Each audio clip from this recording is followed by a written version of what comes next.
patuloy nating minomonitor itong low pressure area sa labas ng ating Philippine Area of Responsibility. Kaninang 3 a.m. ito'y huling namataan sa layong 1,200 kilometers east ng southeastern Luzon.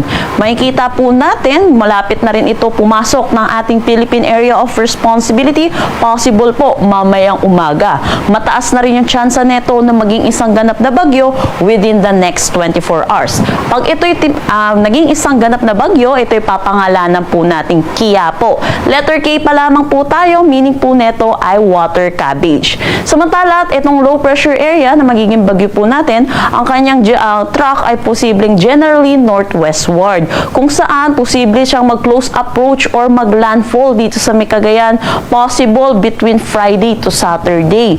Inaasahan din po natin sa kanyang intensity, posibleng umabot ito ng tropical storm category, kung saan ang pinakamataas nating tinataas na tropical cyclone wind signal ay signal number 2. Dahil po sa paglapit niya sa kalupaan, inaasahan po natin yung malalakas na pag-ulan at malalakas na hangin, lalo na dito sa main northern Luzon. Kaya pinapaalalahanan po natin mga kababayan po natin na dapat ngayon pa lang po ay nagre-ready na rin po tayo hinggil sa posibleng dulot netong bagyong susunod po natin.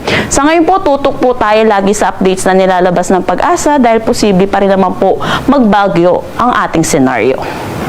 Sa ngayon, itong southwest monsoon or habagat ay patuloy na nakakaapekto dito sa may Palawan at Mindanao. Samantala, makikita natin kahit nasa labas pa ng ating Philippine Area of Responsibility, itong low pressure area, yung kaulapan nito ay nag-e-extend na hanggang dito sa eastern section ng Southern Luzon at Visayas, kung saan makakaranas po sila ng mga kalat-kalat na pag-ulan.